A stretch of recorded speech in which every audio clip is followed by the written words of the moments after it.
was some good shooting from Thon Maker and from William McDowell-White to put this superb Tall Blacks team away. All pluses for them. And for Jordan, it's hard to know how to describe their tournament. I mean, you know, they've been in the spotlight for good reasons, for what they've been able to accomplish by stunning Chinese Taipei at the end with Freddie Ibrahim, with the great performance over Iran, with the wonderful play of Dart Tucker, with Al-Dwari, with Abu Hawass. All of their players have had their moments, but then there have been some ugly episodes where this team has lost its composure both on and off the court. So they want to win with a win. They want to end this tournament with a win and perhaps leave a lasting good impression. But anyway, we're going to have a pause in the commentary for the playing of the national anthems. New Zealand.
Please remain standing for the national anthem of Jordan.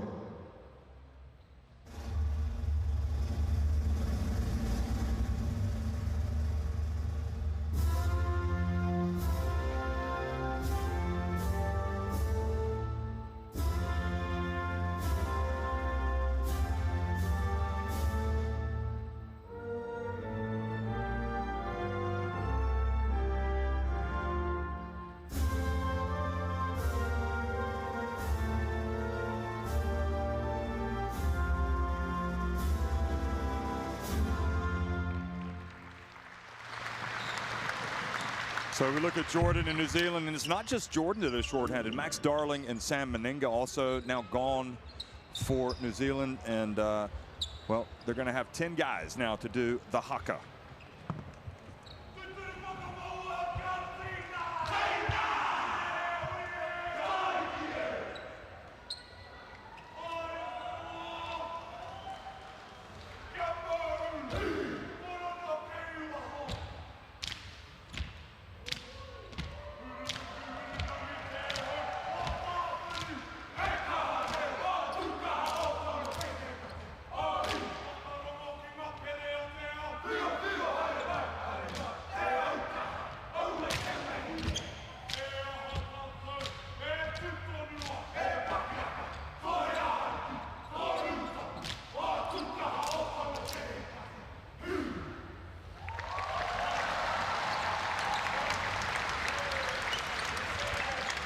So this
Haka back, and for me that's the one they've done with the most passion throughout the tournament, and I think that tells me a lot about New Zealand's mindset coming into this game. It's not kind of a token game. They truly want to leave with this bronze medal.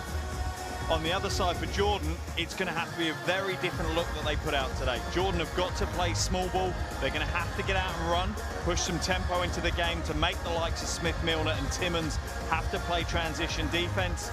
They haven't done that so far. If Jordan can turn this into a transition game, they've got a chance.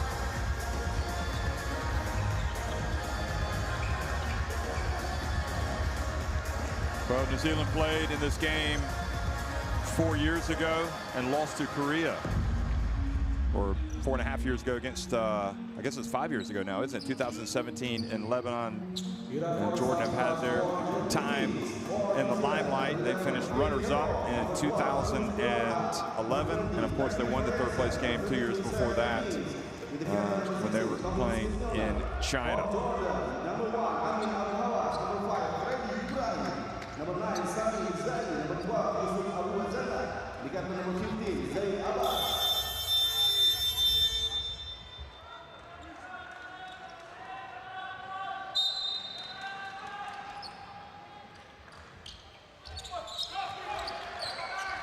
Well, welcome, folks. This is the third place game at the FIBA Asia Cup here in Jakarta, Indonesia. And Jordan with Abu Wazane jumping, win the opening tip.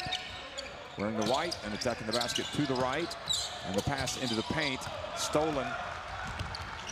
Flynn Cameron, one of the standout players for the Tall Blacks, brings it up. The son of Payra Cameron, the coach.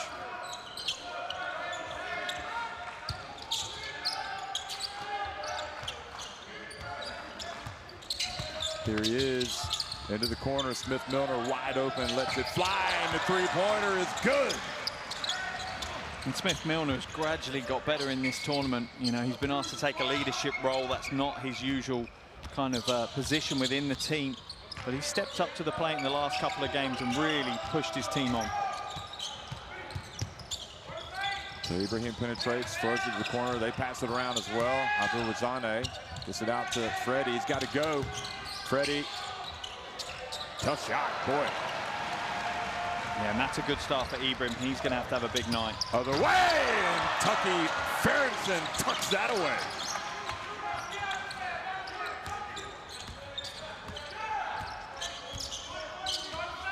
That was reminiscent of their FIBA Basketball World Cup campaign. Different players, of course, but New Zealand getting out and running.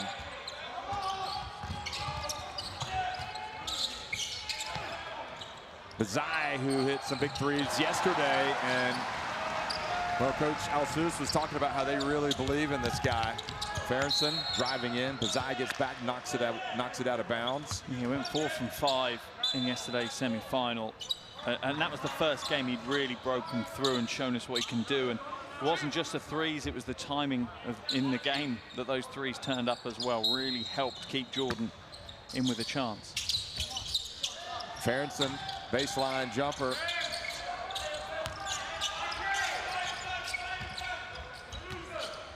So Jordan with an opportunity to lead for the first time in the game.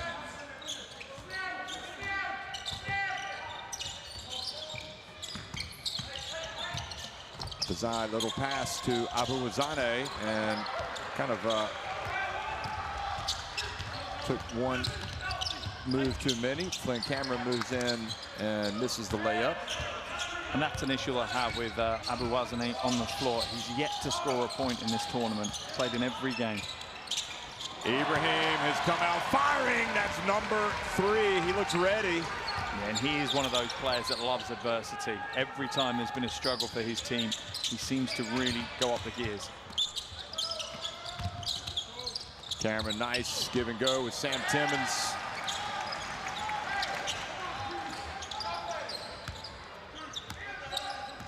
That's a partnership that's really developed with Timmins, Cameron, kind of little and big, almost Stockton Malone type plays at times.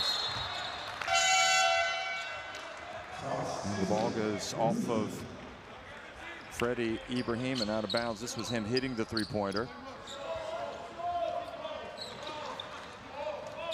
They really are looking for him to step up and take more of a leadership role in this national team program for obvious reasons. You know, he's going to be one of the, this is his first FIBA Asia Cup, so he certainly has made some headlines. Tucky Ferguson wide open, and New Zealand do a good job of batting the ball out to the perimeter to get another crack of the whip. And the handoff to Tucky Ferguson. Good job, Abu Wazane. I think this is going to be, it's going to be New Zealand basketball. And the ball goes to Jordan. Flynn Cameron had to launch it up because they did not reset the shot clock. Yeah, it's actually good heads up by Cameron to keep his eye on the shot clock and to understand that it hadn't been reset back out and he needed to put something up.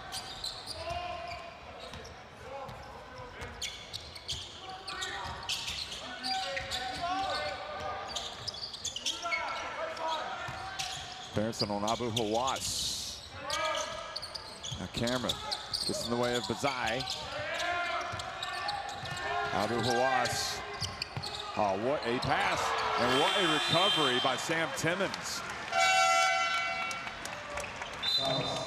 And Bazai took looked like a shot to the thigh. He's bending over. You can't see him out of your screen. He's limping up the floor. And some substitutions. Piro Hunt goes out, Ferguson goes out, Taylor Britt and Jordan Hunt check into the game.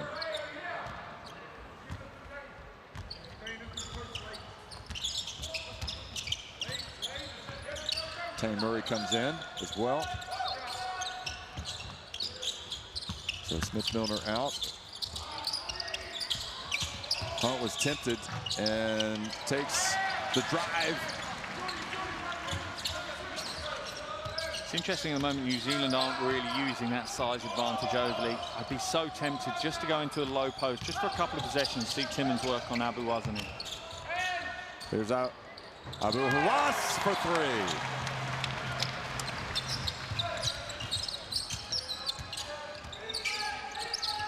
Now the pass to Timmons, and as you said, boy, looked like he might have been knocked a little bit, but referee was there, so.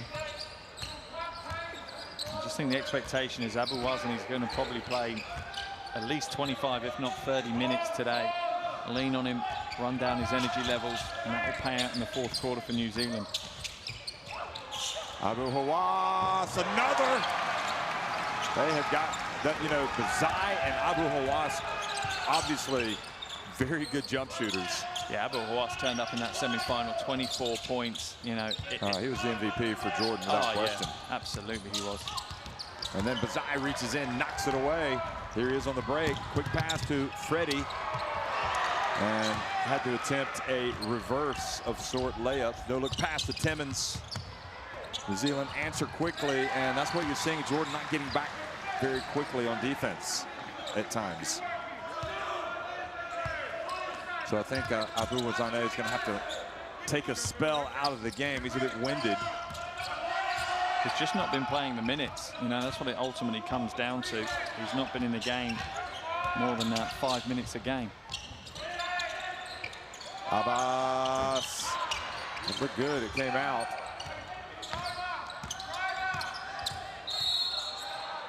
And illegal contact from Flynn Cameron. Cameron's making a fair point to the official. The arm from Abbas went up a bit late. That was the pass. Bullet pass over to Abu Hawass in the corner. And this was Abu Hawass on his other three. So Flynn Cameron takes some instruction from Pero. Some pops. I don't know what he calls him. I imagine his coach. I imagine his coach. Bazai. And Hunt rebounds the miss.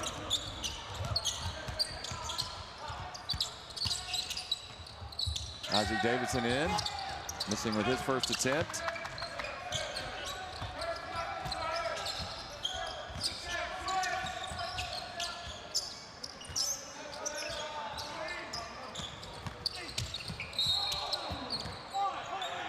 And the bump.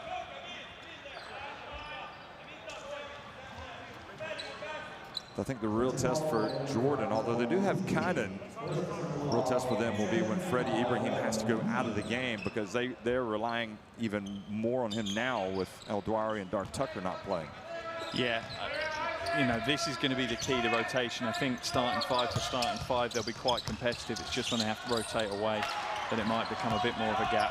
Hashem Abbas needs to make those shots. He's a player that has to make a difference today.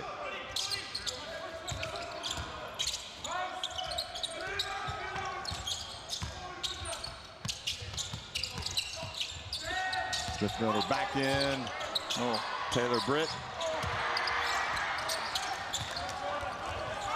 Jordan dodged the bullet. Good footwork by Smith-Milner. Very light on his feet for a man of his size. He's got twinkle toes. Here is Abbas. Abu Hawass. Wow, he's money in the bank, isn't he? Yeah, he really is. He's turned up. He is one of those players alongside Ibrahim who, when they faced all adversity in the semi-final, they stepped up. They didn't back down from the challenge.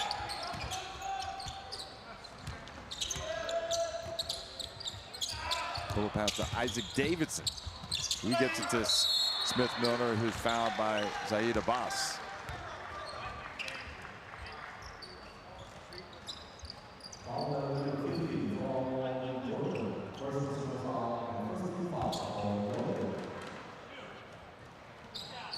That is another consideration for Jordan as well, the foul situation. That's their first team foul. Yes, so they've done well in that situation. Yeah. When you've got such a short rotation, all of those things play into the game. Well, Abu Hawass, Freddie Ibrahim, and Sami Bazai are a combined 5 of 6 from three-point range so far in this game. If they shoot that well, Jordan are going to have a chance.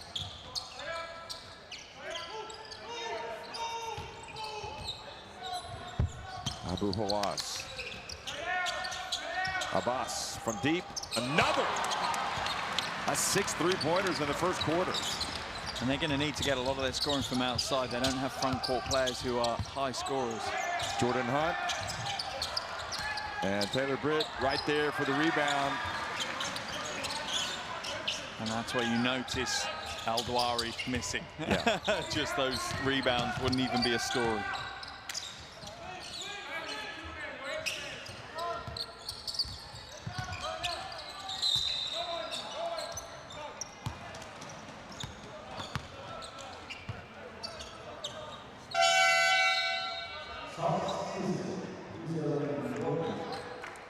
So Smith-Milner picks up the foul.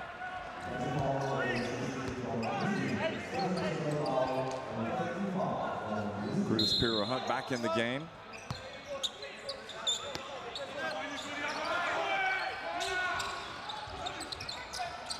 That's a good catch by Abbas. Went off his head in a three-point shot. Ooh, a little bit short.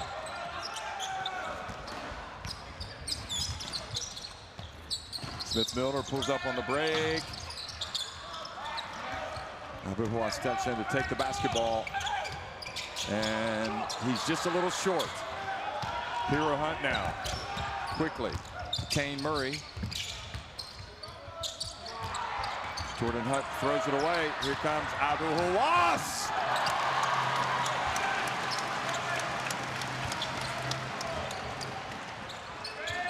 Toby Smith-Milner for 3. So the answer for New Zealand is don't wait around. Get the shot up before Jordan even get back down the court. Well, a dunk's only worth 2, and Smith-Milner put up a 3, so he might have brought more noise from the crowd, but it's the right move from New Zealand. Now the ball thrown out of bounds, intended for Abbas. And Kanan's going to come in and give Freddie Ibrahim a breather. And that's just one of the frustrations with Ibrahim. If you see that two-handed breakaway from Abu Hawass. For Ibrahim, he is a little bit more prone to spilling the ball. There's Dark Tucker, look. And we were talking about his hat. Ah, there we go. And looking up close, it's not tweed, is it? No. The material looks like a summer type of material. Yeah, it's definitely a holiday hat. Not surprising. Do you think he's already in holiday mode? Well, first of all, let's just say that it's a bucket hat. Because we were talking about, I thought it might be a fedora. with the bill down, but you correctly identified it. Man, so okay. Yeah, I can spot a bucket hat from 100 meters, that's for sure. Well, he is definitely a trendsetter. Here goes Abu Hawass. Oh, goodness. Had that gone in. Isaac Davison able to get it off, but Alhende was able to get the hand in front. So Jordan, much like last night, right where they want to be with 25% of the game played. Jordan on top, 22-20 against New Zealand at the end of one. And there are the shooting percentages. Jordan doing a great job from outside. That's what's keeping them into the game. And let's be honest, that's something that they're going to have to lean on throughout the game as well to make sure they stay competitive. If their perimeter shooting starts to drop and the percentages start to go a little bit lower, it becomes a bigger ask for them to stay in it. And I'm sure that's what Coach Cameron is going to talk about within their huddle. How do they stop that perimeter game? How do they force them to try and take it inside? Because ultimately, that's where New Zealand have their strength. They don't want the game to be played on the outside.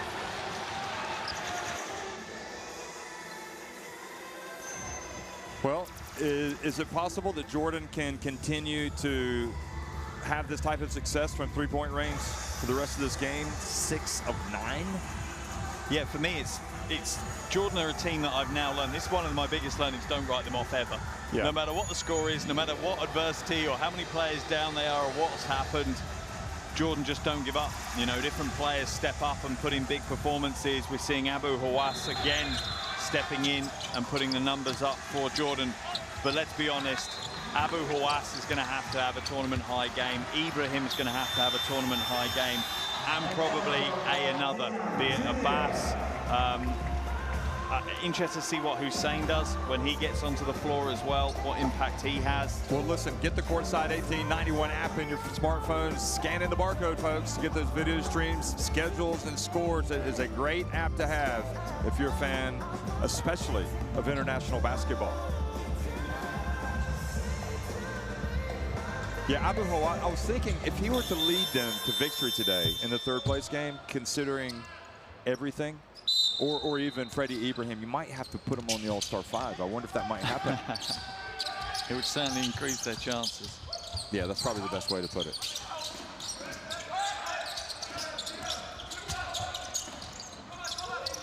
Second quarter underway. Flynn Cameron back to Piero Hunt, and kind of wonder if New Zealand want to really kind of force the tempo here a little bit. They were trying to get the ball down to Timmins. He just didn't do a good enough job of sealing out, to be honest. Credit has to go to Abbas that he played good defense, didn't give him space to receive the ball. Alhende misses.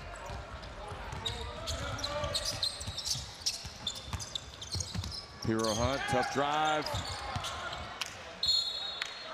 And Piero has just been a little off with his shot, hasn't he? Yeah, he's had phases. He's had phases in the game where you can clearly see the quality he's got. It's just the consistency isn't quite there at the moment. He doesn't hold that kind of heat that he builds up for long enough. But for me, New Zealand need to slow it down. They need to go a little bit old school and go into the low post a bit more. And the ball goes out of bounds. Speaking of Piero Hunt, he's shot about 47.6% coming into this game.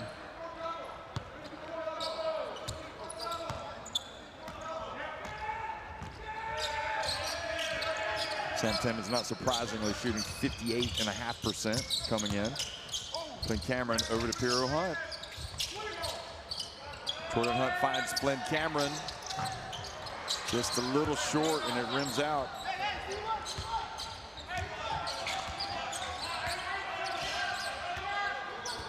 There's a spot on the podium at stake, so no matter what with Jordan, despite being shorthanded, you can expect this team to basically leave everything on the court today to try to get to the podium. That would be a monumental triumph for Jordan basketball. Foul called. Yeah, it truly would, you know, for them in the situation they're in. And it's easy to forget that New Zealand are in the same situation. They only have 10 players to call from. Jordan only have 10 players to call from as well. But the losses for Jordan are greater. Dar Tucker, Al-Dawari, looking at what they're combining for, Tucker's been over 20 points a game, and Al-Dawari around about 14, 15 points a game. You have to replace that. That's a big ask. Mohamed Hussein makes his first appearance in the game. The player that drew an unsportsmanlike foul last night and then a technical and was ejected, and has kind of been the focal point of some conversations about what's been going on with Jordan.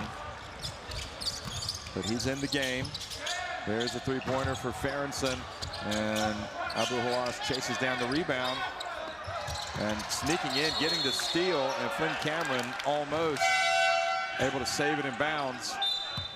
I think that's probably where New Zealand have to do a little bit better. They got to start taking control of this game with their energy, their defense. I'm not sure what that offense was. It certainly wasn't one that we've seen really from New Zealand. It's rushed. It's, you know, it's way too hasty taking that shot. You'll get that shot at any point in the 24 seconds. They need to run their offensive sets a little bit longer. Well, I think Pero agrees with you because he's just taking Flynn out of the game. Pero Hunt getting his fingertips on it, but couldn't get the basketball, and there he is, Al-Hindi. Another of those players that needs to produce today for Jordan. They're getting the production they need from everybody right now.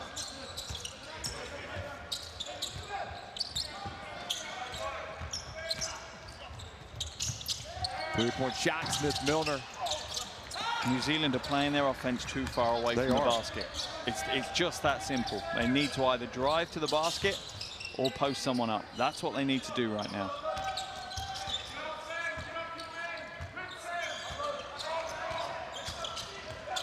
Cannon shaking and baking, getting it to the corner. New Zealand did exceptionally well against Australia yesterday. Haven't seen quite the same type of execution. Now the pass goes inside and it goes off of Timmons' hands.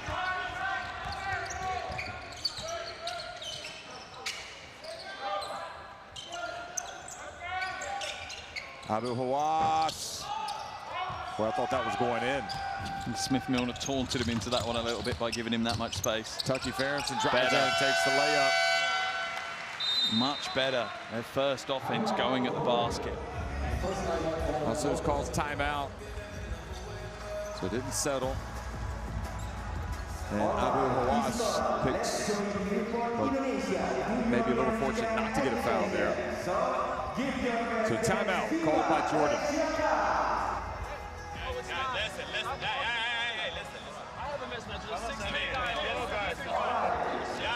We start to play the last two plays. We start to play very like individual. Run the play, score the play, Malik, and run it. I know, and keep changing them, and keep running them, okay? Relax, guys, relax. Now, we're going with, do you remember, guys, hook, we're gonna go, we're gonna have here, we're gonna have Amin here, and hit me here, come and pass, we go with Amin. Set a pick, and we go for it, let's go.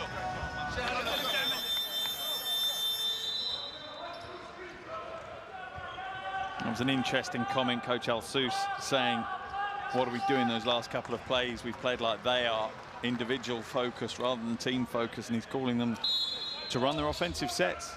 Call the play and run it and see what it produces. Tucker, I wouldn't be surprised if he decides to play in the second half. Bucket hat on or off? You never know. He might.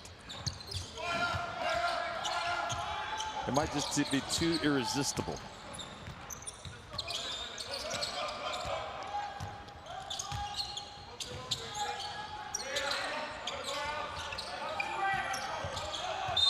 Backdoor, and the whistle blows before foul on Tucky Ferguson.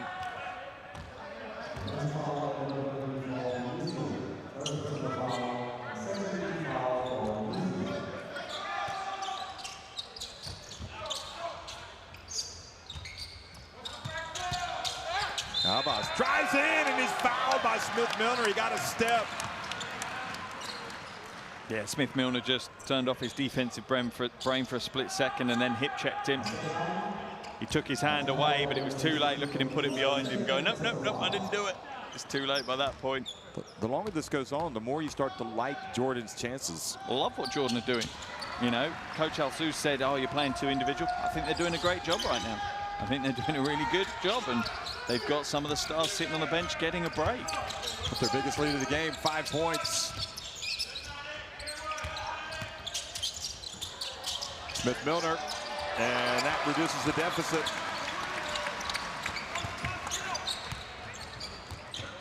I'm sitting here shaking my head because it's still not the right offense. They hit the three, gets them out, but they've got to attack the basket. They've got to put some pressure on Jordan, make Jordan burn some energy on the defensive side.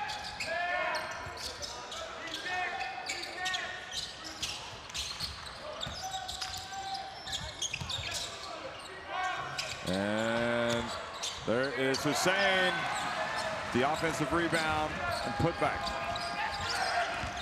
And that was a frustrating thing when Hussein got, thrown out of the game yesterday. He was actually having a big impact. It was probably one of his best offensive games he's had in the tournament.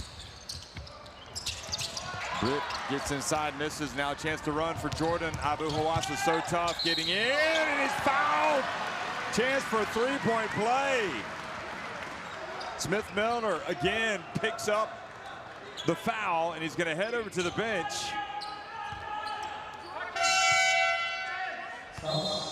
Needs to take him on his chest. Every time you're standing sideways, it's tough for the officials not to call the foul on you, particularly if it's still slightly moving.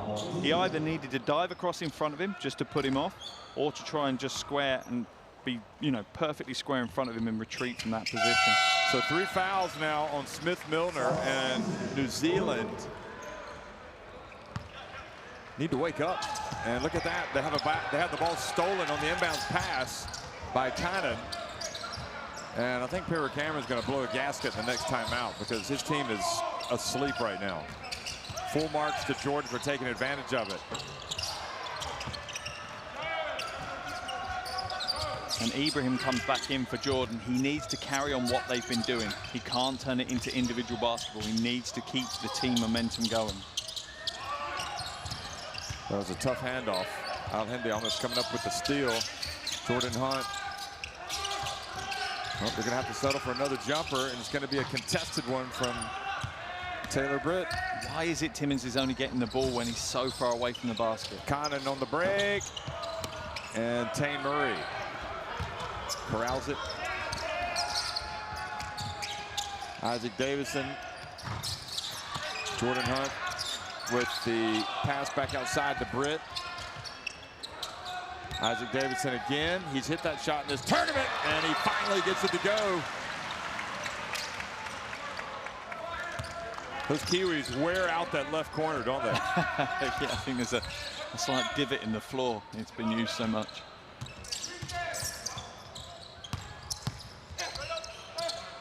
Oh, boy, that was a tough finish from Abbas. I think we're going to see a hairdryer treatment coming up. New Zealand just aren't playing physical at all. Look at that defense. Timmins retreating. Why is he not putting a body on him straight away? I don't understand. He clearly has the size advantage, and he moves it to a foot race instead.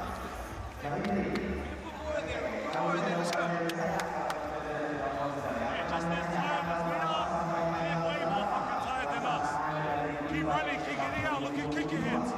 Hey, our standards and committing to them is stopping the rejects, stopping the backdoors, jamming, stop getting caught under there. When they miss, we're all under and they're on the outside. That's why they're breaking.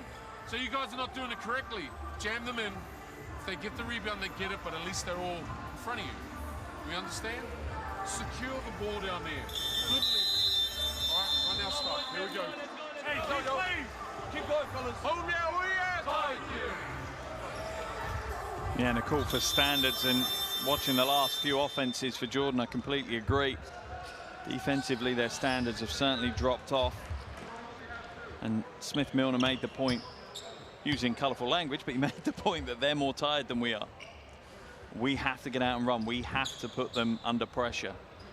Look at that Jordan fan. He couldn't be happier. He is kitted all out in the Jordan gear today.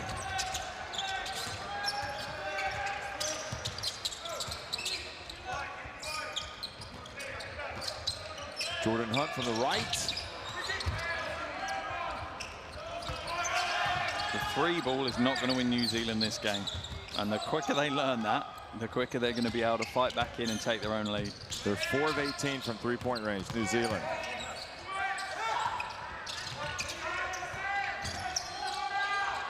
And into Hussein. It's a shot he needs to make. Here's Davidson. Ooh, looked like he got pushed by Cannon. Yeah, he did. Cannon was definitely looking to commit the foul to stop the break, stop the play. 14 fouls on New Zealand. That's the first foul on Jordan in this quarter.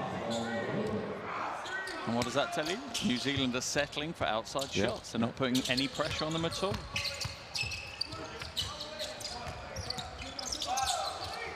That's better. Here we go. Yep. All day long. Yep. All day long, Timmins will put a school on in the paint. Hussein will match him on the odd play, but he won't have the energy levels to be able to do it for the full game. Ibrahim, the pass to El-Hindi. I don't even think Murray's attempted a three yet today. If anybody was going to shoot one, you think it would be him. Timmins does have to work harder in the low post to seal out, though. At the moment, he's not making contact and locking his defender behind him. Yeah, they read that well, kind of, and it leads to another break, and Abbas goes up for the layup. Jordan are opportunistic and shortening this game and increasing the odds that they are going to reach the podium. Look at that. Davidson somehow able to get rid of the basketball, but Cannon picks it up. Another break for Abbas. And the charge called on Abbas.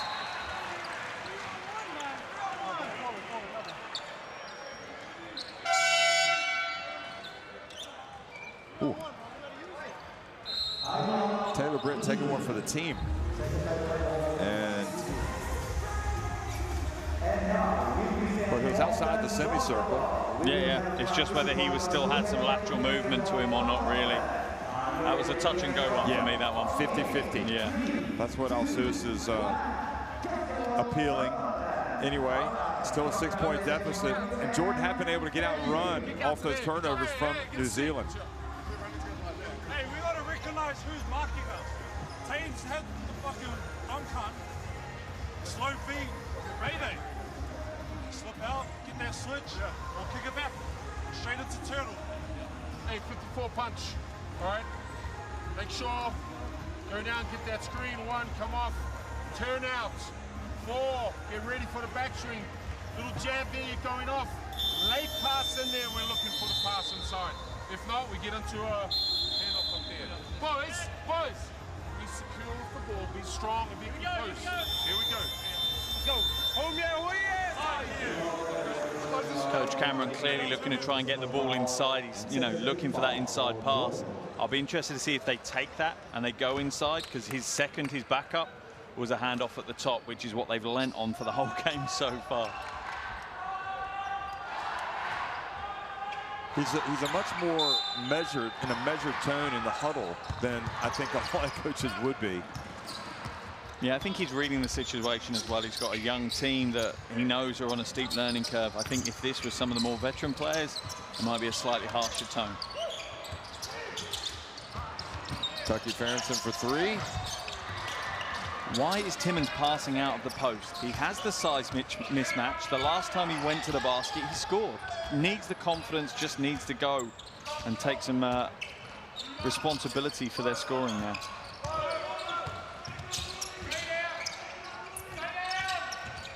Said Abbas over to Cannon for a long 3. Good! Jordan, the wind in their sails, up 9 points.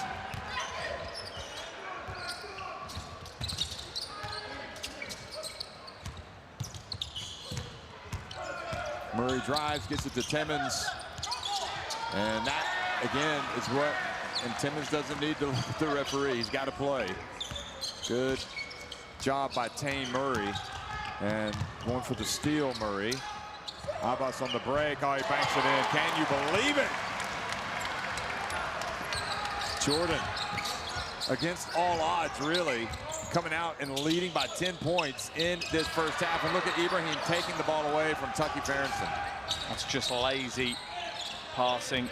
He needs a little fake or a step around. He needs to create an angle to pass. Just thinking you can lob it over a player of the experience of Abbas. It's never going to happen. Although I think it was Ibrahim that got the steal, wasn't it? Here he comes. And gets in, and boy, I would have put money on Freddie Ibrahim making that. But for Jordan, what a display of determination, confidence, you name it, they got it. The chips are down. That's when Jordan plays. They lead it 40.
Look pretty easy.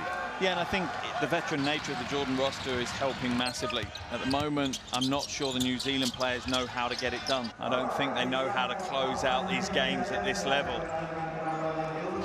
And I think that's the biggest thing you look at. One of the interesting things I do think, and I think is potentially something that we'll see different in the second half, is Flynn Cameron's played less than 8 minutes in that first half. He got a couple of early fouls, didn't he? Yeah, he did, but he had 4 assists in that 8 minutes. He's clearly the facilitator offensively, has the ability to go to the basket and score himself, but also, you know, provides a lot for other players. But I think you made the point once where he took a three-pointer out of a very quick offense that was an offense that you hadn't seen, and he literally came out of the game at that point and hadn't come back in since. Hasn't come back in off the back of that. It was clearly a point being made by Coach Cameron, but I think it's time to bring him in because the two-man game between Cameron and Timmons is when New Zealand have looked their best today.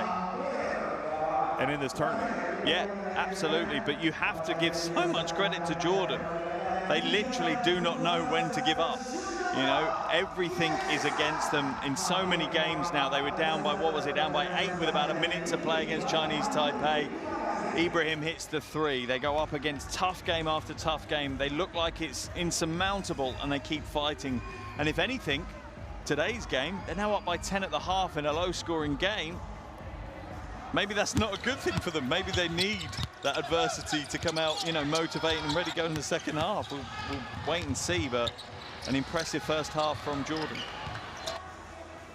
So Abbas, you know, they got the early start, the good early start, which I thought was important for them as well. They hit some shots, gave a little bit of a cushion. You know, Abu Hawass got it going early, Bazai as well. It's 42-32, Jordan on top of New Zealand at halftime in the third place game at the FIBA Asia Cup.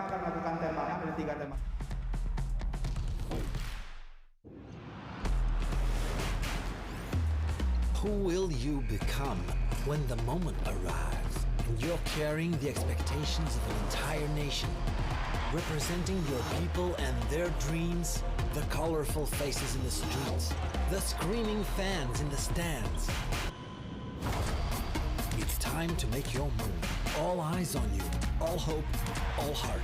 Because when you win for all.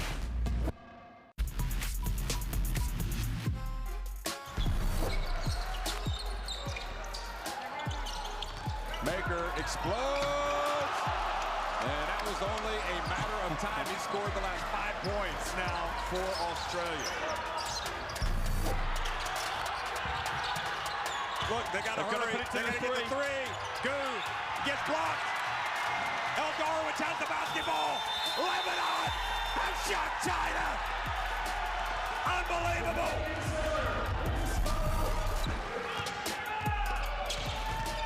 Iraqi goes around his back and puts it up and in.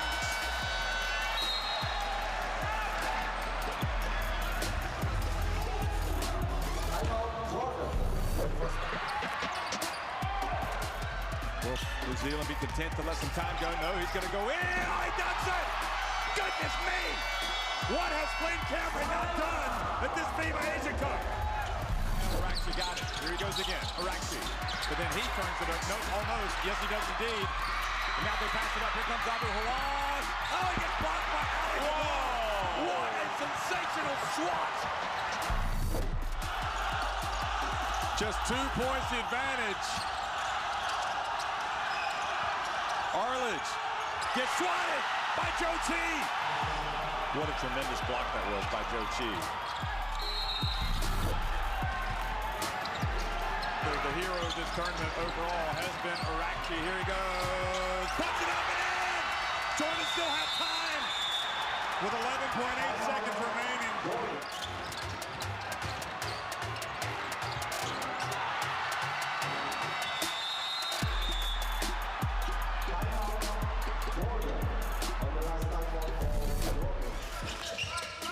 Coming up on the 1 minute mark here.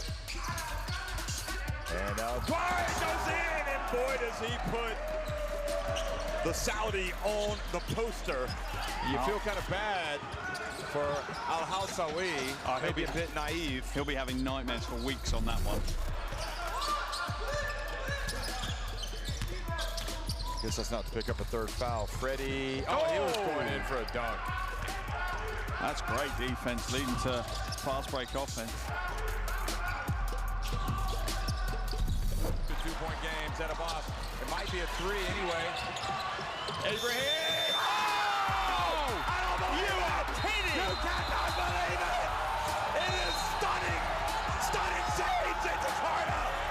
Freddie Ibrahim! Steady Freddie! Has finally stood up to be counted! They have knocked Chinese Taipei out! Incredible!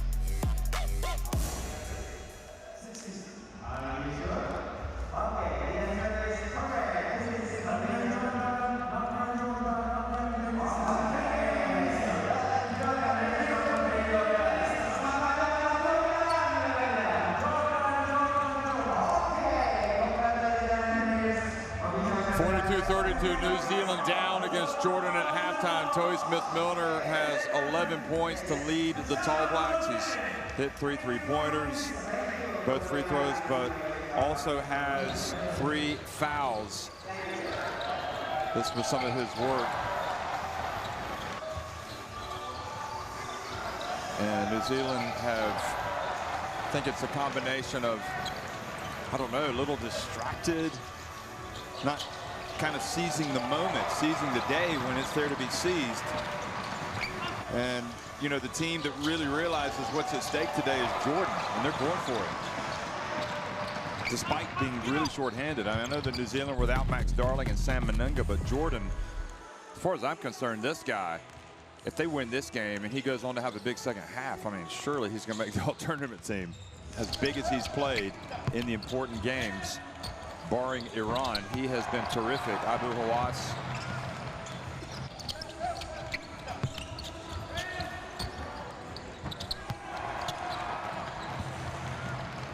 So I don't know if you're going to see any notable differences, Mark, in this second half in terms of approach for either of these teams. I think from Jordan's perspective, it's business as usual. I don't think they want anything to change. You know, they've got a nice balanced offense. They've got plenty of players on the floor that are looking a threat on the offensive side of things. You know, Hashem Abbas has 10 points. Abu Hawas has 14 points. There's only one player out of their 10 players yet to score, Abu Wazani. However, for New Zealand, something has to change. They are 4 from 19 from 3-pointers, and Smith-Milner has 3 of those 4. You know, everyone in their team has attempted a 3-pointer. Only 2 of them have made any. The only player not to attempt a 3-pointer is Sam Timmons, who for me could be the answer to their problems if they get him the ball in the right space. At the moment, they're using him as a handoff at the top or a screen, a pick and roll. They just need to get him into the low post and let him go to work, because he will score against Hussein and Abu Wazane and whoever they put against him. Timmons will score. Once he starts scoring, then the Jordanian defense has to change. It has to double down or double across onto him. That's when you'll start seeing the three-point shots being a lot more open and a lot easier to convert. But it's down to New Zealand to change the game. Jordan will quite happily just carry on in the same tempo, same style of game in the second half, because they've done a phenomenal job in that first half.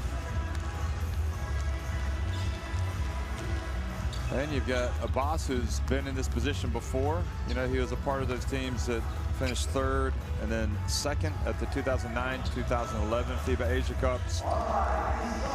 And you've got some other veterans out there. You got Freddie Ibrahim, who's playing in his first FIBA Asia Cup. But the other thing to bear in mind is that all of these guys have played a lot of games in the World Cup qualifiers, the Asian qualifiers for the World Cup, the Asian qualifiers for this. Which, you know, you have a lot of people in this New Zealand team that are making their first appearances. I mean, you know, really getting several games under their belt in a row. Yeah, it's definitely two different looking rosters. Didn't seem to be a problem when they took on Australia yesterday. I think the fact that it was an old foe and a team they knew very well from domestic competition as well as the, you know, the competition on the international stage, that certainly made for a really good game between those two teams. But I expect that man there to have a bigger impact in the second half. Flynn Cameron didn't really impress. He only had 8 minutes to be fair, though. 4 assists, but picked up 2 fouls. I think Coach Cameron needs to lean on him. You know, he's going to make mistakes. He's a young player, still trying to work things out, still trying to read the game at game pace. But I think the upside on him is far greater than any downside.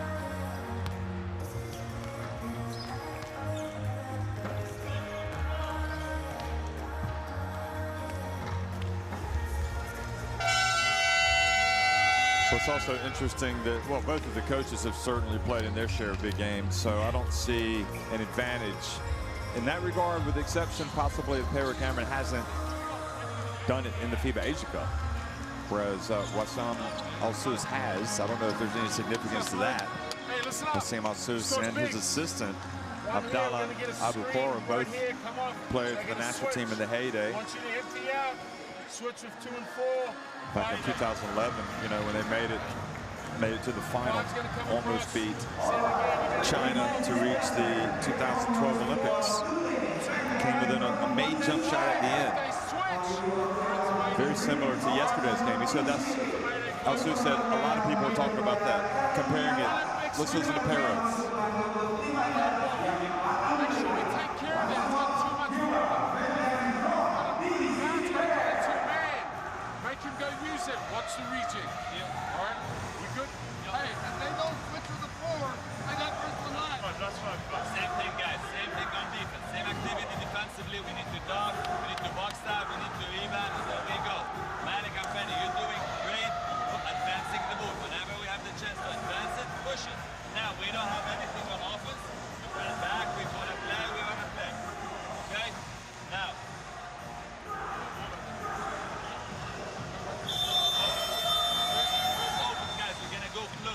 Zuzu here, Ash here, Malik here, let's have Freddy here, and Amin here. We pass it, you cut. We go to this side, Malik continue the cut. If we go to this side, we go to the same thing. Okay? Let's go. Guys, we need to play hard on defense. Play hard on defense, guys. Stick together. Let's win this game. Come on, let's go. 20 minutes, go.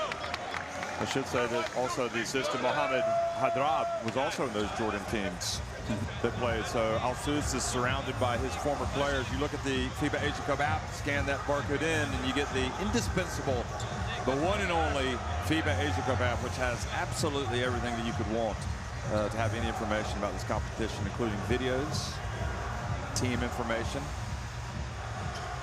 But just think, this Jordan team, if they hit that jump shot at the end yesterday in baseline, they're in the final. So this is not a bad team, and they're doing this without Dar Tucker and Al Dwari, which, if you're a New Zealand fan, you must be thinking, how is this possible? Yeah, and it's just a matter of, you know, players stepping up. They've seen it. They know that if they're a role player, they're not a role player anymore. They've got to come in and put numbers on the board. They've got to come in and do a job when they get those minutes. And the Jordan team have done that time and time again. No matter what problems they've faced, they seem to just keep going. And you know who we haven't seen is Alhar Marche, for whatever reason. Second half action is underway, and Cannon gets the nod to start in the second half along with Freddie Ibrahim. So Freddie is perhaps going to play off guard in this. Here he is, driving in out to Abbas for three, and they come right out and get a shot out of an offense, and they got their biggest lead of the game, 13 points. And they targeted Timmons. It's a really smart play. Timmons isn't a great closer. He's not going to close out and chase shooters off the line.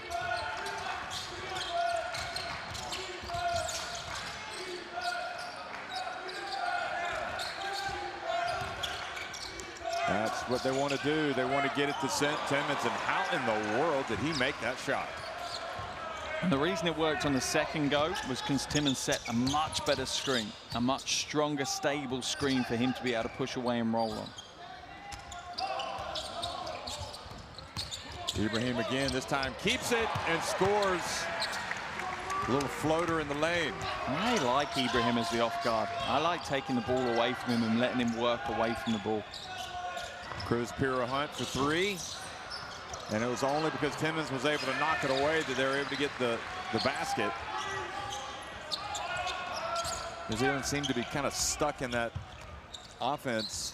They do. They're leaning on the three. Yeah, just putting up the threes, and they're not falling. If it starts falling, then they're in a great place, but it hasn't so far.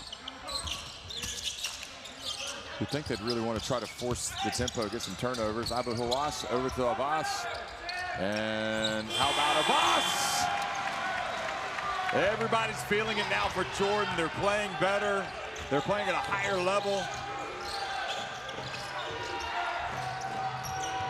And again, just a very tough alley-oop. I don't know how it went in. It looked like it kind of went off his fingertips. And he was able to get to go. New Zealand down 12, but they've got to get some stops here. Timmons will be the key on the offensive side of things, but you're right. Defensively, they need to switch to a structure that will get them chasing these shots out. Ibrahim takes advantage. Oh, how did he do that? He couldn't do that again if he tried. Now they've got to push the pace. They've got an advantage. Cameron having his Freddie Ibrahim chasing him. Tucky Ferguson drives in and scores. And even if they're not passing it to Timmons and they're going to the basket like that, that's a preferred approach. Yeah, every step you take closer to that basket, your percentage will go up. You know, that's pretty straightforward logic. The more they go to the basket, the higher the chance they'll score. Abbas gets in. Back to Abbas, and Hashim Abbas this time is short.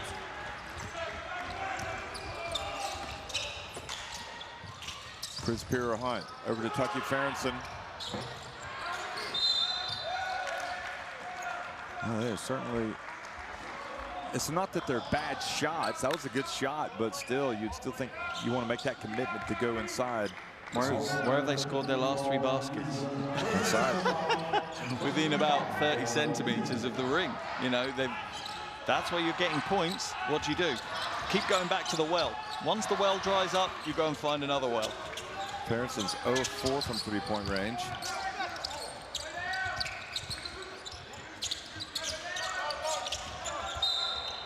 Smith Miller just picked up his 4th foul. And that's good identification from Jordan. They've attacked him time and time again in the first few minutes of this third quarter. They've almost identified to go at him because either he can't play tough defense because he's going to protect that foul, or he's going to have to go to the bench because he picks up the foul. Well, he just was slow trying to get in front of Ibrahim there. I don't think he was being targeted at all. Abu Hawass mid-range. Oh boy, New Zealand fortunate. Ball went in and came out. Yeah, Ferguson fortunate not to travel, and Hunt.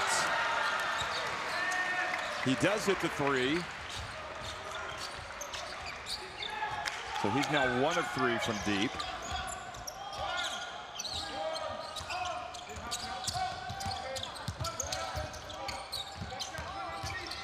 Ibrahim whips the pass to Hashim Abbas. Oh boy, that was a sweet, quick turn and scored, and Flynn Cameron didn't have a chance to stop that. So Hashim Abbas is playing a central role here for Jordan. And you kind of think, how have we not seen more of him in this tournament? He did start in one game and was ineffective. Yeah, I think it was the third game. Yeah, he's been in every game, but he's only been getting 10 minutes a game. But that said, like you say, the production hasn't been there. He's averaged 2.3 points and hasn't really been an impact. Ferguson with the fake, and this time much better. He goes in, tries to dunk it, he's fouled. And when you get your feet wet, when you get in the paint and go to the basket, good things happen. And on this case, on this occasion, it's getting to the free throw line.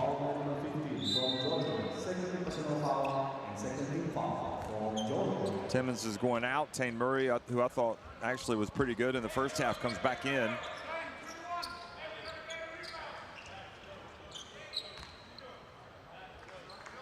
$15 points for Hashim Abbas. And this is what Jordan have found throughout the tournament, that different players have just stepped up.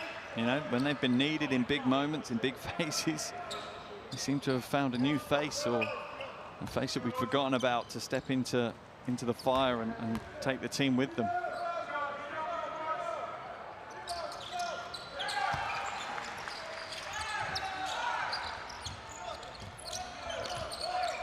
Well, not a huge lead, but Jordan are just playing so smart. Look at that. And this time they did turn it over in the backdoor cut. They were looking for it. Flynn Cameron hands it off to Britt.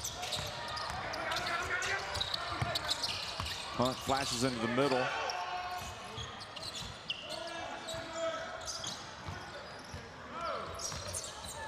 Britt spins into the paint. Good hands. And Abu Hawass. Great hands by Freddie Ibrahim, forcing the turnover. And for me, this is poor rotation by Coach Cameron. He has to have either Smith, Milner or Timmons in the game. Jordan Hunt is more a three-man. He's not a big threat inside. He's not that physical body that will go to work. And that's why Jordan can chase shooters out. That's why they can put pressure on the ball so much. Oh, boy. Cameron loses possession. Here's Freddie Ibrahim. And Taine Murray going for the block, but he's just fouled one of the best free throw shooters in this competition. I still think he's right to get the foul. Don't give him the easy points. Send him to the line as long as you're not in foul trouble. New Zealand calling timeout. This is feeling like Jordan's game to win or lose right now.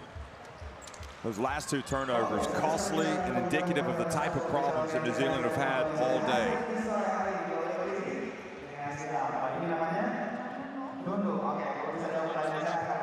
Set good screens on the first one, because then the pressure comes later. You've got to get switches when it's late. If we set good screens, like we said we're going to do, you're going to free the guard. If we do these quick slips, we've got nothing. And if it's a good screen, the quick passing. You understand?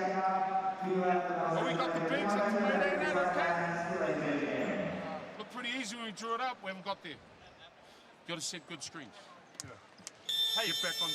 Hey, shake, right? Shake if they switch. It's amazing, all right?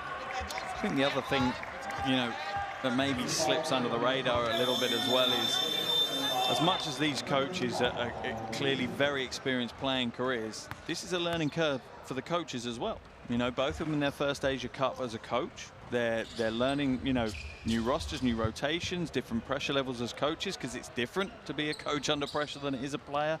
Sometimes that kind of, I think, gets forgotten, that coaches are developing continuously as well.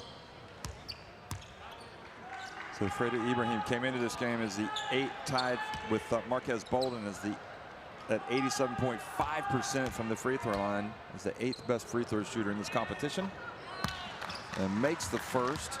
I'm surprised he's down that far, to be honest. I thought he was up higher. I know at one point he was shooting in the 90s. There's been some very good free throw shooters in this competition. Some really poor ones, but some exceptionally good free throw shooters as well. And he does indeed get both to fall. So an 11-point lead for Jordan. Just under 15 minutes to go in the contest. Set a good screen was the instruction. 2 bad screens. Tucky Ferguson. Well, that three-pointer bails him out. And that's his first 3 of the game. That's all Coach Cameron asked for. He said set good screens, and Timmins set 2 very bad screens. Abbas from downtown.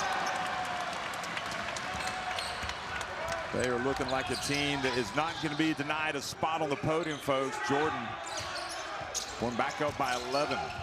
Tane Murray over to Ferguson, who's just hit 1. That was a good idea from Murray. Murray has missed 1 3 today, but he has got a couple of assists now. Making the extra pass and finding the guy that just hit 1. It's 2 in a row for Ferguson. Abbas, how about him? Nobody boxes out. Hashem Abbas.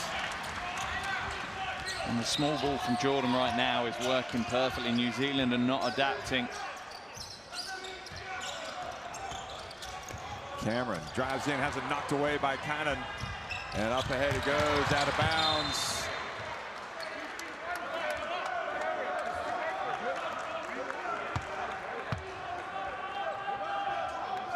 Great hustle by Abbas. Hashem Abbas. What a performance. He picked a good time to have his best game of the tournament. 17 points.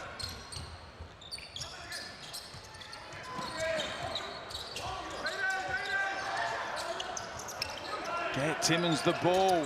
Don't wave him away. Get him the ball. So Cameron charges.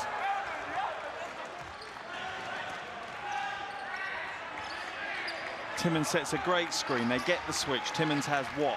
50 centimeters potentially. Size advantage in that battle. And Cameron thinks that that's the best option on the offensive end. This has been the worst offensive performance from New Zealand in this entire tournament.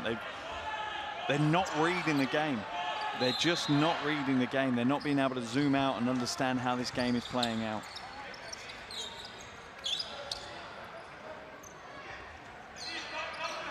And ultimately, as a big, Timmins will eventually get to the stage where he just doesn't put that work in. You know, it's a lot of energy that he's expending. Well, that's the conversation he's having now. What are they talking about? You can't see it in the screen, but they're talking, trying to go on the same page. Timmins just needs to tell the young gun, get me the ball. In that situation, whatever you do is to get me the ball. Jordan have just been so convincing that they don't look surprised at all that they're up by 10 points. No, not at all. 13 minutes remaining. They certainly have a belief, and they have throughout the tournament. They've had a belief that they belong at the top table. Abbas drives in. Oh, wow. He's playing his best game as well. There's some veteran plays coming from Abbas. Taylor Britt into the corner. Tane Murray.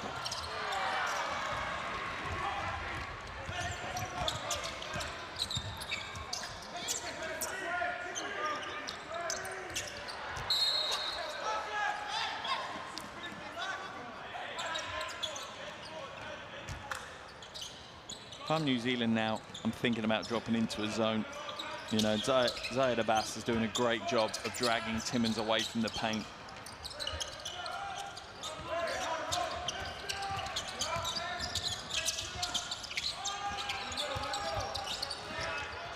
Ibrahim from behind the arc.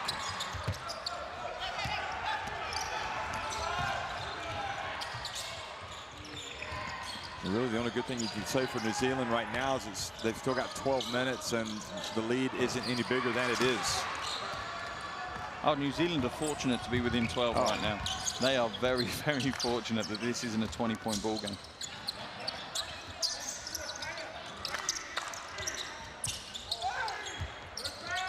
Abbas from deep, and another one for Zayed Abbas, rolling back the years. And what can you say? He's got 14 points. He's 4 of 7 from three-point range.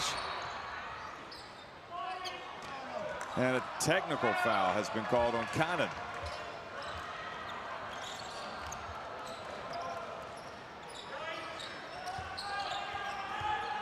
Well, for me, that's a blocking foul. As you see the replay of Abbas just nailing another 3. I think that's a smart move by Cameron. If you're not going to swap to his own defense, they brought Hunt in for Farronson. Hunt will be easier for him to chase Abbas off the perimeter. And again, Al-Sus at the other end of the floor counters that, brings Hussein into the game. Very, very good coaching from Coach Al-Sus. He's reacting to what New Zealand are doing and trying to keep the advantage. 14 points, the difference between these two teams, and Jordan right now in control. Zaid Abbas, 4 of 7 from deep. Amin Abu Hawass, 3 of 4 from deep. Hashem Abbas now out of the game, 2 of 4 from three-point range. Malik Khanun, 1 of 2. I mean, everybody is shooting 50% or better. The only one who's not is Freddie Ibrahim, who's 1 of 3. But he's had a good game. He's got 9 points and 7 assists, 3 steals. Taylor Britt, oh boy, that was slicking again. The high percentage shot.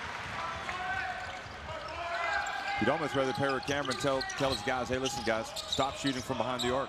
Just go to the basket.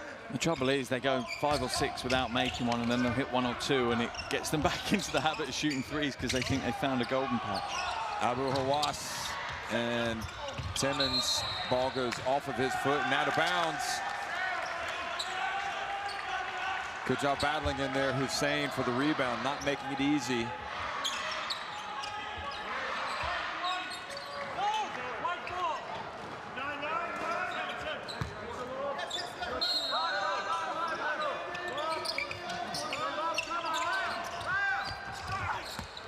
New Zealand catch a break. They threw it to Abu Hawass. Maybe not the right play from Jordan. So we just saw some penetration from Britt. Let's see if he can go again. Here he goes. Nope, they're going to go up with a 3 again. And it seems that it's a broken record. New Zealand have plan A, and plan A. I think they've left plan B and plan C folders back at the hotel. Ibrahim. Abu Hawass has it knocked away by Pero Hunt. Now a chance to run. Cruz Pero Hunt on the break and hits the 3.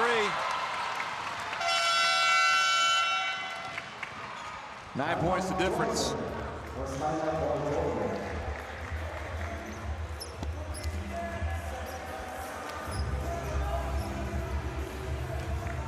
So that three-pointer pushes New Zealand's percentage up to 28.57%. They're now 8 of 28 from deep. Yeah, and they've been shooting 35% across the tournament, so you can understand why they're leaning on that, but it's not paying dividends today. We need to do the T1, the 5. We need to play the side pick and roll. Now when we play from the top with too much production, they know how to defend it, and now they're closing the lanes, and we don't have that. Okay? Now, 24 seconds. I want to run the last play. But Malik and Freddie here, okay? For best pick, we go, same thing. Shaha, you set the pick, and we go. As soon as we go, I want to do this. Susu, you're here.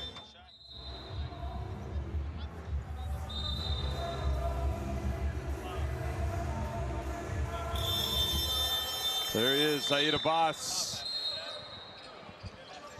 Playing such a big role today. And considering all that experience that he has with this team over the years, 38 years of age, and that he hasn't had to step up in the other games because they've had Dark Tucker, they've had El Dwyer, yeah, you know, and maybe Abu Hawass has had big games. Today they needed him to step up, and boy has he ever. He's been that veteran glue guy throughout this tournament, you know, that's been the key for them. So New Zealand just make another mistake with the reach by fouling Freddie Ibrahim and putting him on the line. And this, you know, a lot of this I put down to the experience of some of these New Zealand players. They've not, you know, you can only react based on your past experience. That's ultimately what all of your behavior comes from. For New Zealand, they don't have past experience of playing, you know, these players, bar 2, don't have past experience of playing in a middle match at a major tournament. Well, he's missed, so you know, it's not as potentially bad as it could have been.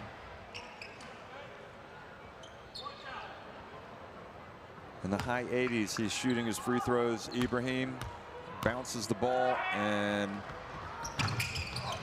can you believe it? That's a collector's exactly item. what they were doing, the Tall Blacks. Well done. I wouldn't rely on that too many times, though.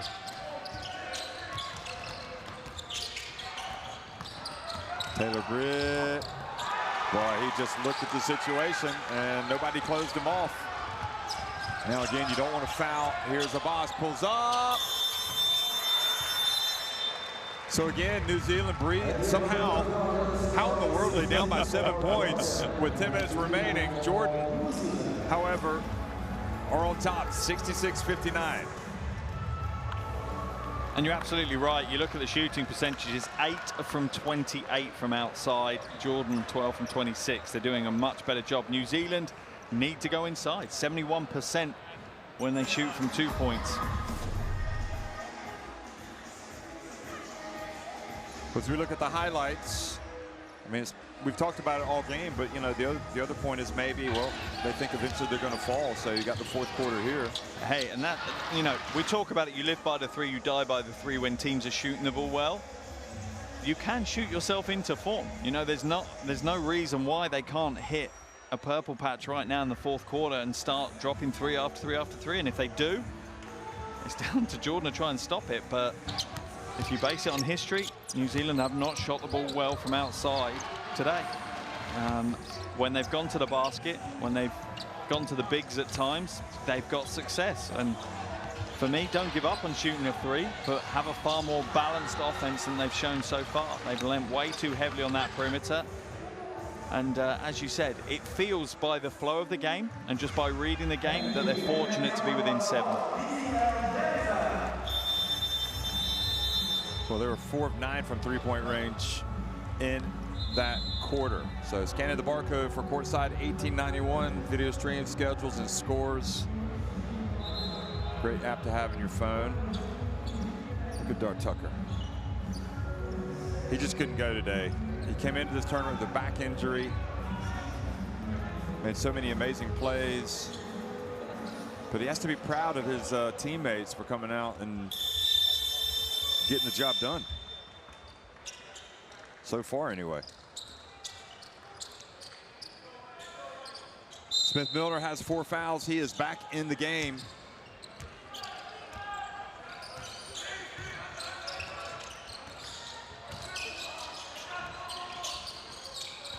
Taylor Britt starting to find some form for New Zealand. His pass to Smith-Milner, and that's going to be short when he's fouled. Shooting the 3 by Hussein. And Smith-Milner's been their best 3-point shooter today. 3 from 5, 60% from outside. So you can understand why Hussein's chased it out, but Smith-Milner just waited there while Hussein almost in slow motion just catches him. So do you realize if he hits these 3 free throws, it's a 4-point game? I mean, that is a get out of jail for New Zealand. Just a little bit. Well, it's not going to happen. He's missed the first. He's been sitting on the bench in foul trouble.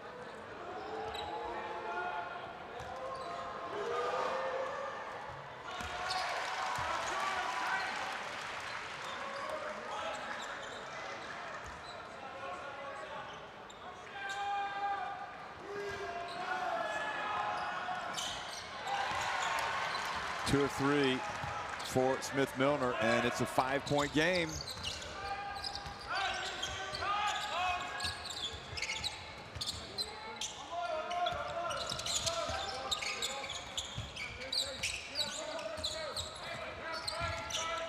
Yeah, it does feel like it's almost Abu Hawass time now for him to step up.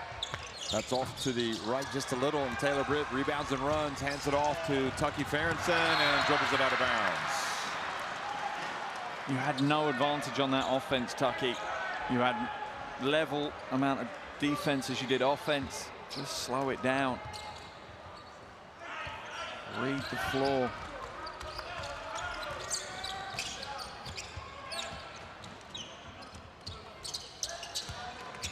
$12 turnovers on New Zealand, or by New Zealand.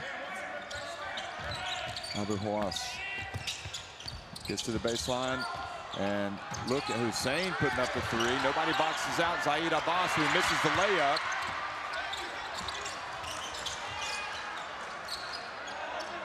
Zaid Abbas holding his right leg like he took a knock. Abu Hawass, he goes down. Another chance to run. And Ferguson for the second time in a row forcing the issue. You want to get out and break. In that situation, he either needs to pass it away. There's 3 defenders that have got back to the paint. Your chances of scoring, you might draw the foul because you have momentum, but the chances of scoring are pretty low in that situation. I think that's kind of what Coach Cameron's saying to him. Unless you're YL Irakchi, who makes some pretty dynamic shots. Yeah, I think he has a special lane on the floor just for him. Jordan thought they had that. Can't look at it yet. And Jordan will be feeling the pressure right now because it's not that they're playing particularly badly, but New Zealand are back in the game. Smith-Milner for 3, and it's a 2-point game. Okay, well, we've just been playing wrong. They're shooting some threes and they're making it, and now Jordan have thrown it out of bounds. A little bit of full court pressure. And this is Smith-Milner's biggest scoring game of the tournament. Remember, he's got 4 fouls. Cruz Pero Hunt for 3. Yeah, I'd be tempted potentially to bring Timmons in the game just for a bit, so you've got the option of swapping with Smith-Milner later on, even though he's getting a bit of a hot hand. Ibrahim, it'll stay at this end.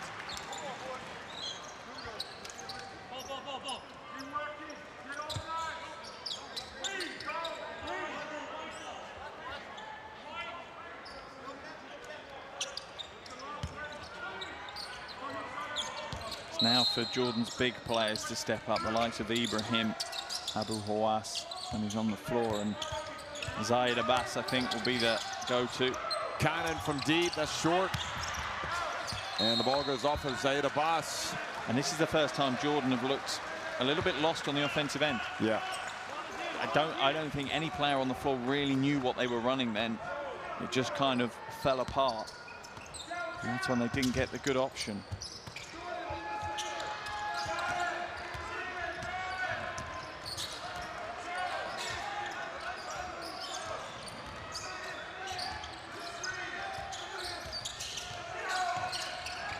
Cameron. Oh, boy. What was that? Jordan Hunt at the right place at the right time to get it. Berenson has to put it up. He does, and he ties it. Oh, my gosh. How is this game tied? You have to, again, we talked about it with Jordan, that they've not given up in this tournament.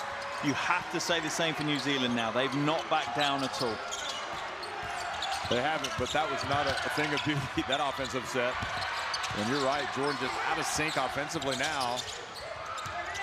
Hashem Abbas back in the game, driving, and great D.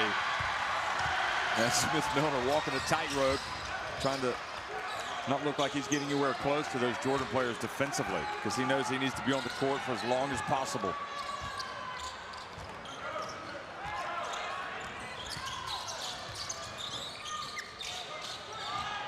Shot clock about to expire. Oh, boy, what was Abbas doing?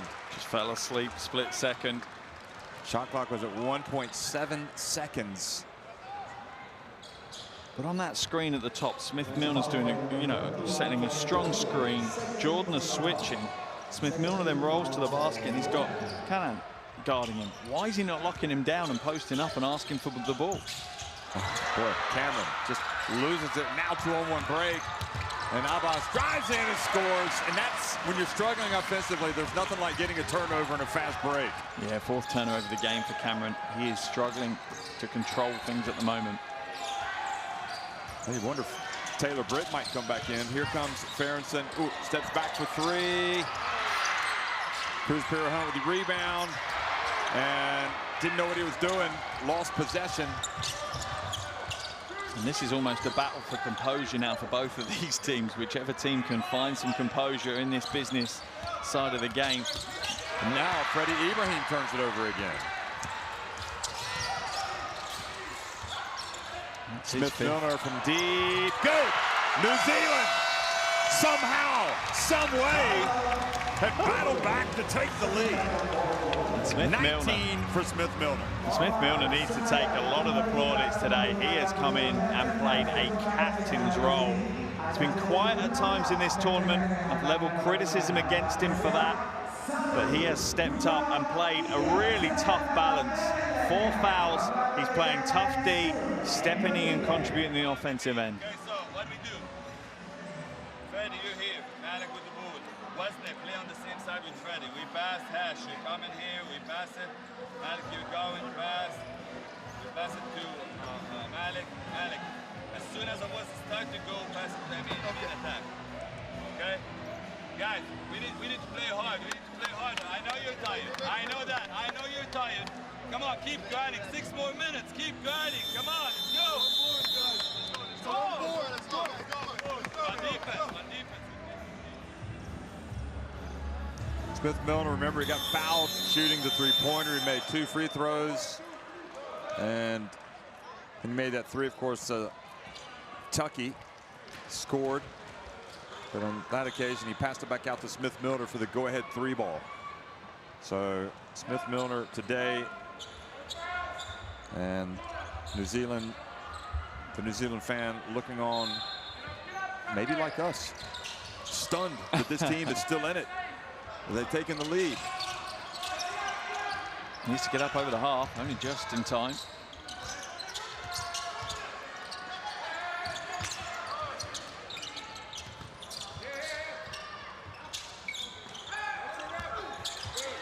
Abu Hawass on the baseline, back to Fred, back to Hashim Abbas. Good job by Abu Wazane, knocking the basketball out to the perimeter. Hashim Abbas puts it down, Cruz, Piro Hunt. And Abu Hawass has to put it up out of desperation.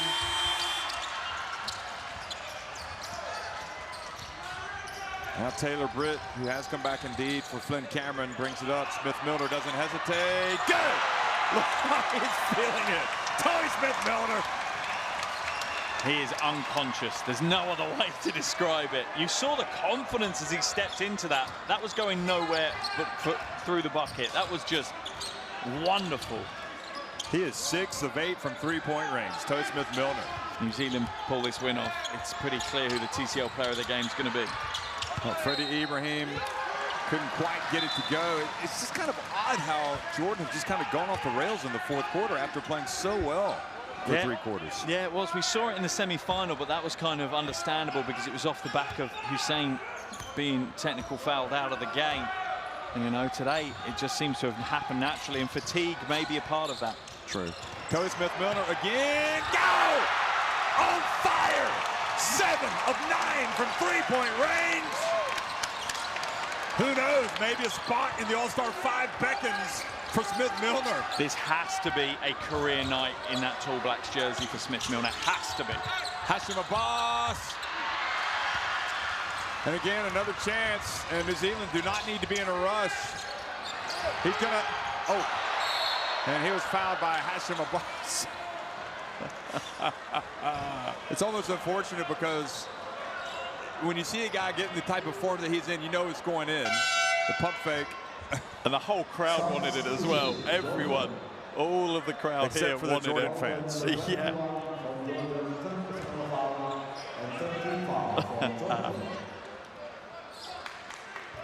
And any player that's ever got into that zone that Smith Milner's in right now, it's just a wonderful place to be. It really is. You just get into the groove, don't you? Piro Hunt over to Taylor Britt. And to Ferguson!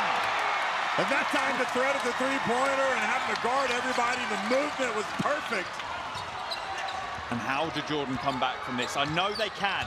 They've shown us so many times that they can, but how do they do it once again? Do they have it left in them? Abu Hawass! Oh, yes. That's how you do it. Get the basketball to him. Amazing. They had scored 2 points in this quarter before that basket. Smith Milner, a quick attempt, and I don't understand why New Zealand's in such a rush to shoot the basketball. No, they're getting carried away. They're getting caught up with the emotions. And that helps Jordan. Ibrahim, good! That is exactly what Jordan needed. And it's what they need to do. Lean on those two guys that have done it already in this tournament. Ibrahim and Abu Hawass. They're the two for me that you need to lean on offensively if you're Jordan right now.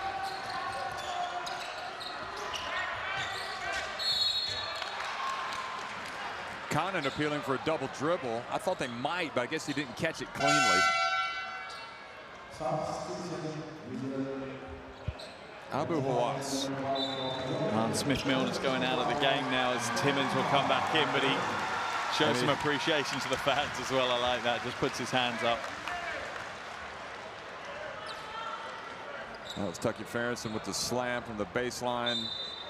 That's a wonderful jam.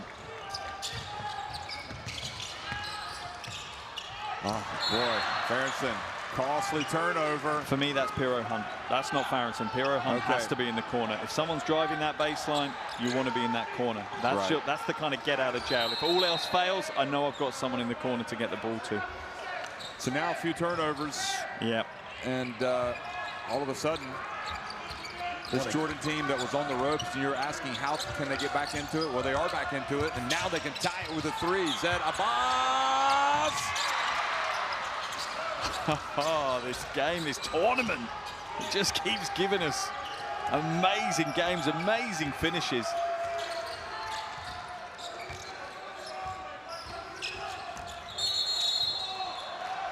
And is it Timmins? Yeah, and why? Because he didn't set a proper screen.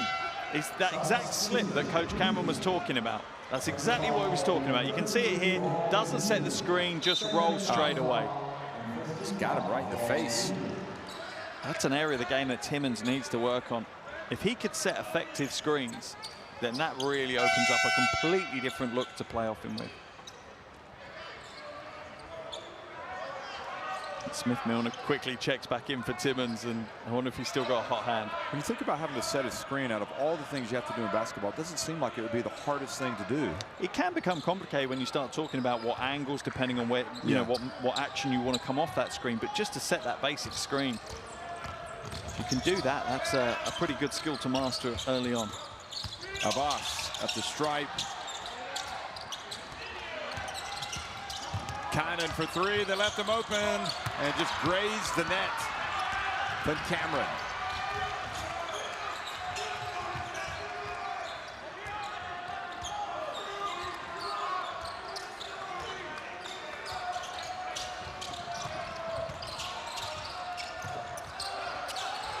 Then Cameron almost turning it over again. And they get it to Smith-Milner. The right man at the right time. And it was off the back of the iron this time. Uh-oh. It's starting to look like it could be Freddie Ibrahim time. We know what that means. Yeah, he certainly loves this point of the game, doesn't he? We saw him do it against Chinese Taipei. Yeah.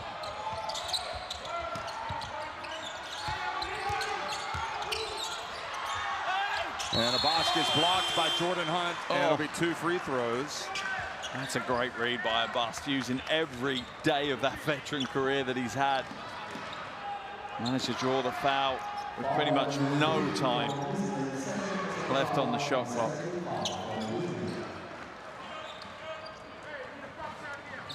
Not a great free throw shooter, though, shooting 58% before today's game. His first trip to the line from today's game as well.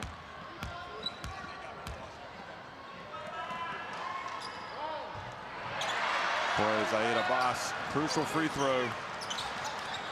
Yeah, he has struggled in the tournament, and this is something New Zealand surely is on the scouting report.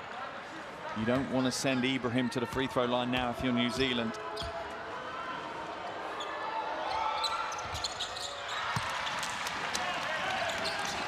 Wow, what a game this is boiling out to be. Absolutely love this tournament.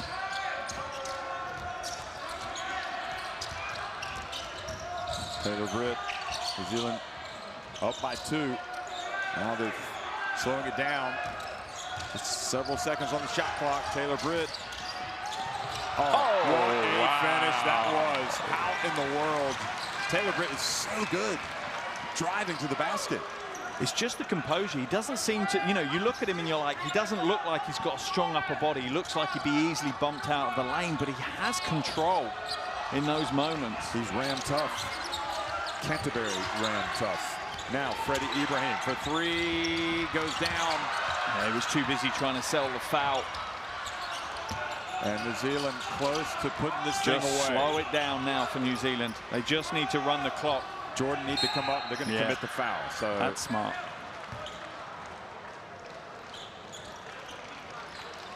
Although you can understand why they wanted it in Cameron's hands, shooting over 90% from the free throw line in the tournament. Yeah, he came into this game having hit 13 of 14 free throws. But you know what that means. That is someone who has a coach for that. Very likely he'll miss this, and he does. Not intentionally, but Jordanian fans, again. you can thank us later. Yes. Well, 32.9 seconds remaining, and in a game like this, there's a long time. He makes one of two, goes back to a 5-point advantage. And the players retreat to the benches for the timeout.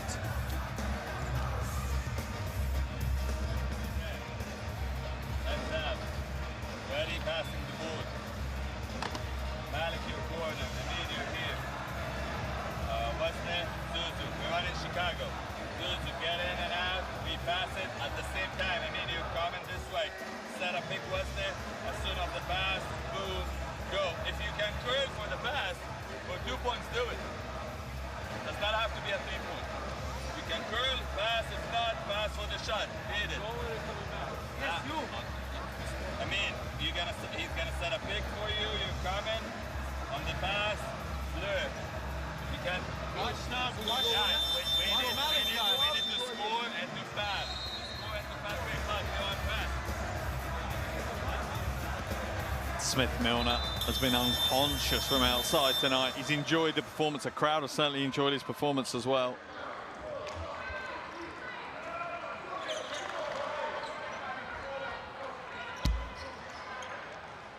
How's this going to play out? I presume they're going to advance the ball and drop their shot clock to 14. Yeah, they are.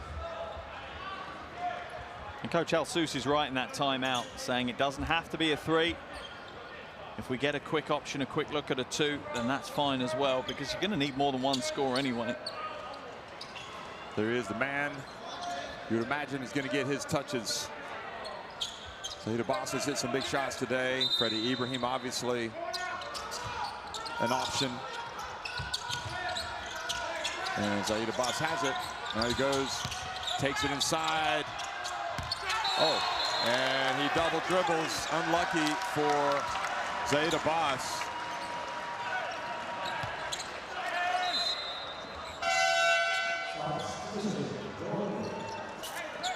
Well, tough break for Zaid Abbas and for Jordan, because he has really overall today just been outstanding. And for New Zealand now, they want to get the ball into the hands of Cameron. That's ideally where they want to be. The foul should come pretty quickly. They'll maybe give a second to try and steal, but the foul should come pretty quickly. Yeah, good call. Britt's not a bad free throw shooter, 85% before today's game. Hasn't been to the line yet, though. So what a time to have your first free throw of the game. What's the sample size on that, do you know?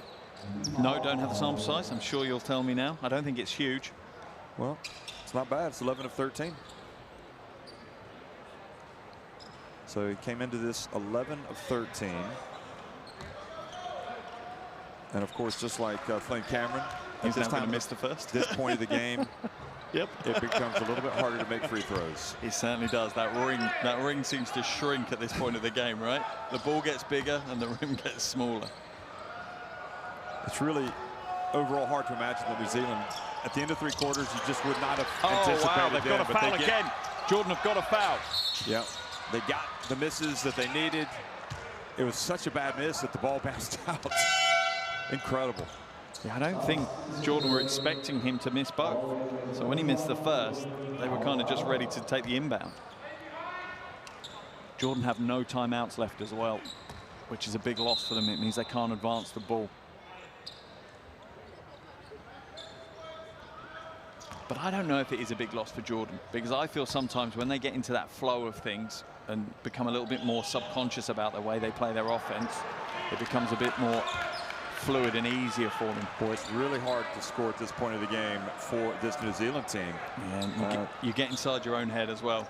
You know, you see a teammate miss a couple, you miss your first, and Ferguson had made his first 2. He takes his time and finally makes that one to push it up to a 6-point lead. And it makes it 3 possessions if Jordan want to win this. Condon, that's off. And the ball goes out of bounds. Game certainly isn't over, though. 13.4 seconds. No. Jordan shouldn't give up. They shouldn't drop their heads yet. They need to foul straight away, though. Make sure it's not before the inbound, otherwise it'll be a technical. Ibrahim out of the game. And they inbound the basketball to Tucky, who gets it up to Flynn Cameron. And the Tall Blacks closing in on 3rd place. I'm pretty sure they're going to be pretty happy over there on that Tall Blacks bench. You know, you go back to the beginning of the tournament, we were sitting down talking through the hopes and aspirations and expectations on each team. And for me, New Zealand, I said quarterfinal. You know, they'll be happy with a quarterfinal spot. I think that's good for them. I think anything more than that is exceptional. But this is a big time life experience for these guys. This is unreal. Yeah, to be able to get to the podium of this FIBA Asia Cup. Or Tucker looking on, had so many big games, but unfortunately couldn't play today. Tane Murray, 20 years old. You know, Flynn Cameron, 22. Peter Hunt, 21.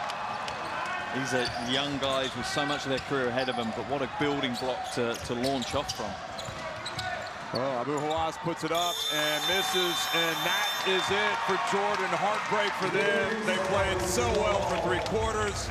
They just could not get it going in the 4th. And New Zealand, despite their struggles, have battled back to win it 83-75. They clinched 3rd place at the FIBA Asia Cup. Well, it wasn't their best game. Peter Cameron, you know, we're sitting here really questioning so many things about this New Zealand team. They're kind of almost reluctant to go inside. But at the end of a long tournament, perhaps fatigue played a little bit of a role for Jordan. They just kind of lost their rhythm. And New Zealand found theirs, and lo and behold, this team has reached the podium. Unbelievable. And I tell you now, Captain Smith Milner scored 13 points in that last quarter. A huge debt of gratitude the rest of his team need to put to him. And again, you wouldn't have written that script. Their 3-point shooting doesn't look too bad now. And why is that? Well, Smith Milner had an absolutely lights out game from outside. And you know what? New Zealand, they lost 2 games. As you look at these numbers, 9 more rebounds, 6 more assists in the end for them. But they did turn it over today, and that was a little bit problematic. Smith Milner with the 25. Ferguson finished with 19. Timmins with 12.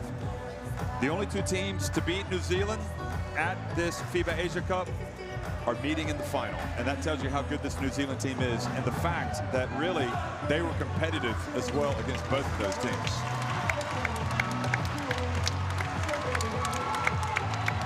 Yeah, crowd giving them the recognition they deserve, and I've been so impressed. And now Coach Cameron has a headache. If this New Zealand team make it through to the World Cup next year, how many of these players is he now going to have to consider? Well, it is worth looking back on all of this. You know, some of these plays in the second half where they got it going to Smith Milner. We talked about his 3-point shooting. Look at that. He's one of those players, when he puts it up, it looks good, doesn't it? Yeah, it really does. He has kind of slow release. He's not in a rush. He's very controlled about the way he shoots his threes. There's at the moment on the court, he's going to go and pick up his TCL Player of the Game trophy. His teammates are cheering him on as we look at these highlights again, just indicative of the impact that he made. New Zealand almost right at the end kind of threw it away. It felt like they were kind of in the process of doing that, turning it over, getting into a rush. You know, not having patience at times hurt them. But here it is again, the story of the game. Smith Milner, the captain, coming good at the right time, knocking him in one after the other, and finishing with 25 points, somehow staying in the game in foul trouble. He was 7 of 10 from three-point range. Yeah, and it kind of makes amends, really, I think, for 5 years ago at the 2017 Asia Cup, losing to Korea in that third-place playoff. You know, fourth place is the worst place at times to finish in a tournament, going home without the medal, even though you've got to the latter stages. Smith Milner himself only had 4 points in that game, so maybe putting some demons to bed with a huge performance and the bronze medal. Well, they're going to want to soak up the atmosphere as we look at the finish with Tucky Farrington again. He had some struggles today, but he ended up with 19 points. Abu Hawass shooting that basketball there. I thought he had a great FIBA Asia Cup. I'm not sure he could have done anything more to help his team win basketball games. Almost feels like he got robbed. He should have been the MVP of one of those performances. Freddie Ibrahim did not have his best game today, but what a great talent. And this is a guy that, moving forward, you know what? He has to be one of the men for Jordan to lead the way. Yeah, realistically, we come back for the next Asia Cup. Ibrahim should be their leader on the floor. You know, that's the likelihood of it. Alongside Abu Hawass, those two will, I imagine, be definitely back for the next one. But you see the joy for Cameron, for Flynn Cameron. You know, it's meant a lot for him to come here and come away with that medal. It's only obviously the second time New Zealand have been at an Asia Cup, and to pick up a bronze medal after 4th place last time, that's great. That's a phenomenal experience for them. Well, there you have it, folks. New Zealand, they win over Jordan to clinch 3rd place. And next, the battle for the FIBA Asia Cup trophy between Australia and Lebanon. Melakukan persiapan untuk pertandingan selanjutnya. Terima kasih.